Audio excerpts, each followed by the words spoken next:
नमस्कार दोस्तों, स्वागत है आपका। आज है 7 जनवरी। चलिए अपना करंट अफेयर का सेशन स्टार्ट करते हैं। आज हमने पहला क्वेश्चन खेल से लिया हुआ है। देखते हैं क्या क्वेश्चन है। देखो ये क्वेश्चन काफी इंपॉर्टेंट है क्योंकि क्रिकेट इतिहास में ऐसा पहली बार हुआ है। तो देखते हैं क्या क्वेश्चन है। क्रिकेट इतिहास का सबसे कम समय में पूरा होने वाला टेस्ट मैच और उसका विजेता कौन है। ये जो टेस्ट मैच हुआ ना, सबसे कम समय में पूरा हुआ। तो कौन विजेता हुआ? भारत। इसका आयोजन दक्षिण अफ्रीका में किया गया था और दक्षिण अफ्रीका विजेता नहीं हुआ, ये उप विजेता मतलब हार गया। अब देखो बात करते हैं क्रिकेट। क्रिकेट मुख्यतः तो तीन ही रूप में होता है, वैसे कुछ अलग अलग रूप हैं। तो तीन रूप समझते हैं। देखो एक होता है ओडीआई, ये 50 ओवर का मैच होता है। इसको एक दिवसीय मैच भी बोलते हैं क्योंकि ये एक दिन में समाप्त हो जाता है और 50-50 ओवर दोनों पाली की तरफ से खेला जाता है। दूसरा होता है T20 जो 20 ओवर का मैच होता है, ठीक है। अब तीसरा होता है टेस्ट, जो जिसकी बात हम करेंगे। देखो टेस्ट जो होता है इसमें आराम आराम से लोग खेलते हैं। ये 5 दिन तक चलने वाला खेल होता है मैक्सिमम, और इसमें रेगुलर 90 ओवर फेंका जाता है। तो 90 के हिसाब से अगर 5 दिन में ले लो तो 450 ओवर फेंका जाना चाहिए। लेकिन ये पहली बार ऐसा हुआ कि 5 दिन मैच ना चल के 2 दिन में ही मैच समाप्त हो गया। उसके बाद 107 ओवर में ही 642 गेंद में ही समाप्त हो गया, ठीक है जी। तो इसलिए ये अपने आप में ही इतिहास क्रिकेट में रिकॉर्ड है। अब बात करते हैं कि इंडिया का कप्तान कौन था। इंडिया का कप्तान रोहित शर्मा जी थे। और दक्षिण अफ्रीका के कौन कप्तान था? तो डीन एल्गर। अच्छा, और भी क्रिकेट में जो रिकॉर्ड है उनको भी हमने लिया है। जैसे सर्वाधिक सबसे ज्यादा रन ओडीआई में कौन बनाया है? तो सचिन तेंदुलकर, एक दिवसीय में। अगर वहीं टेस्ट की बात करें तो उसमें भी सचिन तेंदुलकर। लेकिन T20 फॉर्मेट की बात करें तो तीन ही रूप होते हैं। T20 में सर्वाधिक रन कौन बनाया है अभी तक? विराट कोहली। और एक दिवसीय व्यक्तिगत मतलब एक ही दिन में सबसे ज्यादा रन कौन बनाया है? वो बनाया है रोहित शर्मा, 264 रन, ठीक है जी। चलते अपने नेक्स्ट टॉपिक पे। नेक्स्ट टॉपिक हमने ज्वालामुखी से लिया हुआ है। देखो अभी हाल ही में एक ज्वालामुखी का विस्फोट हुआ। तो कहां पे विस्फोट हुआ? अच्छा, सबसे ज्यादा यहीं पे विस्फोट होता है। तो आज हम थोड़ा सा ये भी समझेंगे कि ज्वालामुखी आता कैसे है और यहीं पे सबसे ज्यादा क्यों आता है, इनको भी देखेंगे। तो किस देश के ज्वालामुखी माउंट लेबोटोबी लाकी लाकी में विस्फोट हुआ? तो जो माउंट लेबोटोबी लाकी लाकी है, ये है इंडोनेशिया में। तो कहां पे विस्फोट हुआ? इंडोनेशिया में। इंडोनेशिया के कौन से द्वीप पे? तो फ्लोरेंस द्वीप पे। देखो इंडोनेशिया अभी हाल ही हम लोगों ने और भी पढ़ा हुआ था। वहां पे माउंट क्रोकोटोवा और मेरोपी, सिनाबुंग, यही सब ज्वालामुखी वहां बहुत ज्यादा विस्फोट। और सबसे ज्यादा ज्वालामुखी जो विस्फोट होता है वो होता है इंडोनेशिया में। तो अब देखो समझेंगे कि ज्वालामुखी आता कैसे और इंडोनेशिया में सबसे ज्यादा क्यों आता है। देखो अभी इंडोनेशिया की राजधानी की बात करें तो जकार्ता है, लेकिन इसका राजधानी चेंज होने वाला है, वो हो जाएगा नुस्तारा। अब आपके मन में एक क्वेश्चन और आना चाहिए कि क्या भारत में कोई ज्वालामुखी है? तो जी हाँ, भारत में एकमात्र ज्वालामुखी है, बैरन द्वीप। अब बात करते हैं ज्वालामुखी आता कैसे। देखो ये है अपना वर्ल्ड, ठीक है। वर्ल्ड में ये जो है ये है कॉन्टिनेंट मतलब महाद्वीप। ये नॉर्थ अमेरिका, ये साउथ अमेरिका, ये आर्कटिक, ये होगा अंटार्कटिका, ये होगा यूरोप, ये हो गया एशिया, ये अफ्रीका और ये ऑस्ट्रेलिया। देखो ये जो अपनी पूरी अर्थ है ना, इसमें बहुत अलग अलग प्लेटें हैं। जैसे इधर यूरेशियन प्लेट, क्योंकि एशिया और यूरोप मिला के यूरेशियन प्लेट, और ये पैसिफिक रिंग ऑफ, ये वाला है ना हिंद महासागर, इसको पैसिफिक रिंग ऑफ फायर बोला जाता है। क्योंकि यहाँ पे क्या होता है, सबसे ज्यादा ज्वालामुखी, मतलब इसको ज्वालामुखी का हॉट स्पॉट, केंद्र बोला जाता है। क्योंकि देखो जो अपना पृथ्वी है ना, इसमें पृथ्वी को तीन तीन रूप में है। एक तो सबसे जो अंदर का है वो केंद्र होता है, उसके ऊपर का जो होता है वो मेंटल होता है, उसके ऊपर हो जाता है जो क्रस्ट। मेंटल के अंदर जो सबसे ज्यादा जो केंद्रित भाग होता है, वहां पे ऊर्जा का केंद्र माना जाता है। उसको जो लगातार ऊर्जा का प्रवाह जो ऊपर होता है उसको मैग्मा बोला जाता है, वो ऊपर प्रवाह होता रहता है। तो इस केंद्र से अगर ऊपर मैग्मा का प्रवाह होता है तो इसमें क्या होता है, संवहनी तरंग के माध्यम से ये जैसे इधर गया, ये इधर गया, तो यहाँ पे जो लगातार से जाते जाते इधर यहाँ पे विस्फोट हो जाता है। तो ये प्लेटें क्या होती है, इधर इधर खिसक जाती है। ये प्लेटें इधर जाने जाती है, ये प्लेटें इधर, तो ये तो हो जाए कन्वर्जेंट। अगर क्या होता है कि ये इधर से आ रही है, ये इधर से आ रही है, तो यहाँ पे क्या हो जाता है, ये दोनों प्लेटें एक ही तरफ आके यहाँ पे डाइवर्जेंट हो जाती है। और ये होता है ट्रांसफार, मतलब एक दूसरे को समानांतर। तो यहाँ पे होता क्या है कि जो कन्वर्जेंट होता है वहां पे ज्वालामुखी का विस्फोट होता है। और कन्वर्जेंट डाइवर्जेंट में क्या होता है, भूकंप, अभी जो जापान में आया हुआ था। और ट्रांसफार में क्या होता है, यहाँ पे भी केवल भूकंप का झटका लगता है। तो मेन तो हमको समझना है ज्वालामुखी कैसे होता है।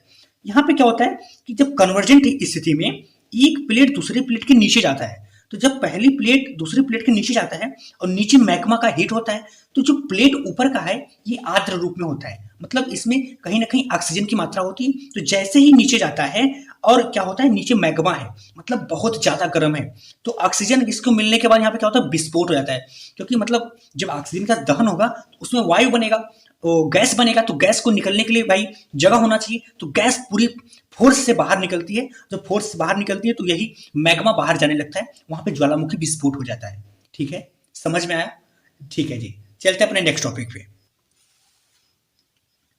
नेक्स्ट टॉपिक हमने शिक्षा से लिया हुआ है, देखते हैं क्या क्वेश्चन है। हाल ही में प्रेरणा एक अनुभवात्मक शिक्षण कार्यक्रम कहां पे प्रारंभ किया गया? और ये जो प्रेरणा एक अनुभवात्मक शिक्षण कार्यक्रम शुरुआत किया गया, ये क्या है? देखो, इसको शुरुआत किया गया गुजरात के मेहसाना जिले की बड़नगर की एक स्कूल से शुरुआत किया गया। यह किस मंत्रालय के अंतर्गत यह शुरुआत किया गया? यह शिक्षा मंत्रालय के अंतर्गत आता है। इसके अंतर्गत जो कक्षा 9 से लेकर कक्षा 12 तक के स्टूडेंट थे, उनके लिए यह कार्यक्रम शुरुआत किया गया, और इसे सभी महिला और पुरुष दोनों के लिए, सॉरी लड़का और लड़की दोनों के लिए, बच्चे और बच्ची दोनों के लिए। ठीक है, अब ये बात करते हैं कार्यक्रम क्या है।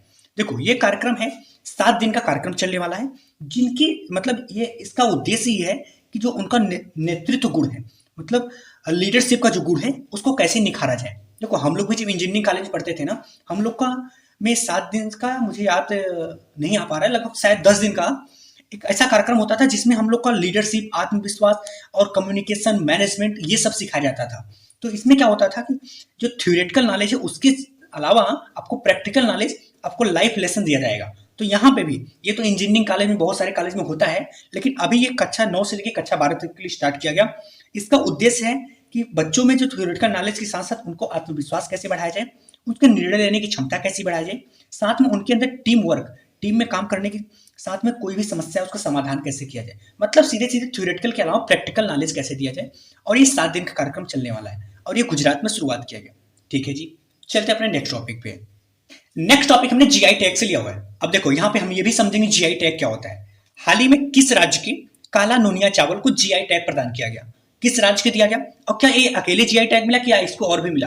देखो, जीआई टैग ये है काला नूनिया चावल, ये है पश्चिम बंगाल का, और इसके साथ साथ टोटल 5 उत्पाद को जीआई टैग का दर्जा दिया गया। उसमें पहला उत्पाद है काला नूनिया चावल, दूसरा है सुंदरवन शहद, तीसरा है मुर्शिदाबाद साड़ियाँ की जो गराट साड़ियाँ, इन कोडियाल साड़ियाँ होती हैं उनको, और चौथा नहीं, इसमें चौथा ये हो गया, तीसरा चौथा, और पांचवा ये हो गया नादिया के तंगेल साड़ियाँ।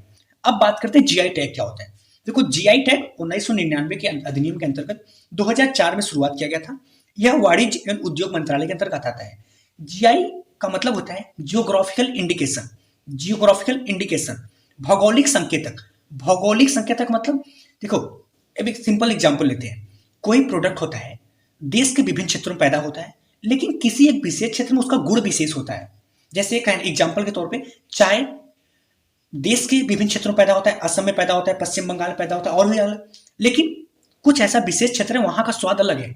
तो उस स्वाद को पूरे विश्व स्तर पे कैसे उसका प्रतीक बनाया जाए, जिससे उसको मार्केटिंग किया जाए, उसको बढ़ावा दिया जा सके, इसको दिया जाता है जियोग्राफिकल, मतलब उस प्रोडक्ट की पहचान वहां की स्थान के नाम से पहचान हो जाए। भौगोलिक संकेत, भौगोलिक स्थान के नाम से उसका संकेत हो जाए, इसकी वजह से उसको भौगोलिक संकेत दिया जाता है। इससे फायदा क्या होता है? एक तो प्रोडक्ट की पहचान पूरे विश्व स्तर पर होती है, दूसरा उसको संरक्षण बचाया जा सकता है, तीसरा उसके उत्पादन की मांग में वृद्धि हो जाता है, लोग उसकी मांग करते हैं, डिमांड करते हैं, और वो ऐसा प्रोडक्ट उस विशेष क्षेत्र में ही होता है। ठीक है जी, चलते अपने नेक्स्ट टॉपिक पे। नेक्स्ट टॉपिक हमने योजना परियोजना से लिया हुआ है। हाल ही में रतले जल विद्युत परियोजना के तहत किसके किसके बीच समझौता हुआ? देखो, रतले जल विद्युत परियोजना है, यह जल विद्युत मतलब विद्युत उत्पादन करने वाली परियोजना है। तो किनके किनके बीच समझौता हुआ? जम्मू कश्मीर और राजस्थान। देखो, इसमें से एक तो देने वाला होगा विद्युत और एक लेने वाला। तो यह क्या है? यह है पीपीए, पावर परचेजिंग एग्रीमेंट, मतलब पावर को बेचने की समझौता हुआ है। तो इसके अंतर्गत जम्मू कश्मीर 850 मेगावाट बिजली राजस्थान को बेचेगा। ठीक है, और देखो ये जो बिजली उत्पादन हुआ, बिजली उत्पादन भी अलग अलग तरीके से होते हैं, एक तो कोयला के माध्यम से और भी अलग अलग। तो ये जो जल विद्युत परियोजना है, ये है रतले हाइड्रो पावर प्रोजेक्ट, मतलब ये नदी की पानी से विद्युत को उत्पादन करेगा। तो ये किस नदी पे बना है जो रतले हाइड्रो पावर प्रोजेक्ट? ये बना है चेनाब नदी पे, और ये है जम्मू कश्मीर में। ठीक है, नेक्स्ट टॉपिक हमने लिया हुआ ऐप से। हाल ही में किस राज्य द्वारा मैपल्स मैप लॉन्च किया गया? देखो, मैपल्स मैप, आपने गूगल मैप का नाम सुना है? गूगल मैप क्या करता है? हम लोग को एक लोकेशन फिक्स करता है, लोकेशन के हिसाब से हम लोग जाके वहां पहुंच जाते हैं। मैपल्स मैप ये भी आपको लोकेशन को ही दिशा देगा, लेकिन उसके साथ साथ ये क्या करेगा कि जहां पे एक्सीडेंट संभावना बहुत ज्यादा होती है वहां भी आपको वॉइस अलर्ट बताएगा। मतलब एक किस राज्य के द्वारा शुरुआत किया गया? पंजाब के द्वारा। ये क्या है? यह एक ऐसा मैप है जो आपको ब्लैक स्पॉट भी दिखाएगा। ब्लैक स्पॉट का मतलब जहां पे एक्सीडेंट होने की संभावना बहुत ज्यादा है वो भी आपको दर्शाएगा। वहां पे कोई दिखाएगा ही नहीं, आपको वहां पे जैसे ही पहुंचेंगे आपको वॉइस अलर्ट आपको आगाह कर देगा कि यहाँ पे एक्सीडेंट होने की संभावना ज्यादा है। तो वहां स्थान पे नहीं, इस ऐसा ऐप में होगा। ठीक है, चलते अपने नेक्स्ट टॉपिक पे। नेक्स्ट टॉपिक हमने सम्मेलन से लिया हुआ है। हाल ही में भारतीय डीजीपी एवं आईजीपी का वार्षिक सम्मेलन कहाँ हुआ? देखो आपके मन में डीजीपी समझ में आता है, डीजीपी कौन होता है, आईजीपी कौन होता है, ये सब कंसेप्ट आज क्लियर हो जाएगा। ठीक है, तो डीजीपी और आईजीपी का वार्षिक सम्मेलन कहाँ पे किया गया? ये किया गया जयपुर, राजस्थान। सबसे पहले समझते हैं डीजीपी क्या होते हैं। तो जो DGP director general of police, IGP inspector general of police. देखो जो डीजीपी होते हैं ये पुलिस के पूरे राज्य के सर्वोच्च पद होता है। मतलब इनका हिंदी में को बोलते हैं महानिदेशक। मतलब पुलिस में जो सबसे बड़ा पोस्ट होता है प्रशासनिक में वो होता है डीजी का।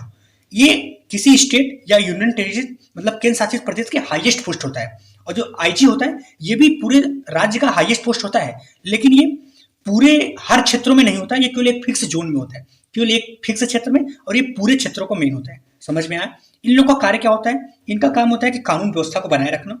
दूसरा, अगर कोई अपराध होता है उसको पता लगाया जाए, साथ में जो अपराधी हो उसको गिरफ्तार किया जाए।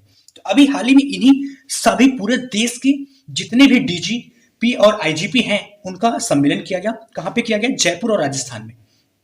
और एक किस प्रकार का सम्मेलन है? ये प्रत्येक वर्ष होने वाला सम्मेलन है, वार्षिक सम्मेलन। पहले इसको 2 वर्षों पे होता था, और एक इस बार कौन सा क्रम है? इस बार 98वां क्रम है। और इसकी अध्यक्षता कौन करता है? इसकी अध्यक्षता गृह मंत्री द्वारा किया जाता है, जो कि वर्तमान में अमित शाह है। जो शुरुआत 5 जनवरी से 7 जनवरी तक चलने वाला है। और वहां पे प्रमुख मुद्दे क्या है जिसपे चर्चा किया गया? ये किया गया आतंकवाद और साइबर अपराध। ठीक है जी, धन्यवाद दोस्तों, हमें आशा है कि आपको समझ में आता होगा। ठीक है, अगर आपको 60 नोट्स के माध्यम में डिटेल में पढ़ना है तो आप इस फैमिली का हिस्सा बन सकते हैं। विश्वास करो, आपका समय जायज होगा। ठीक है, धन्यवाद।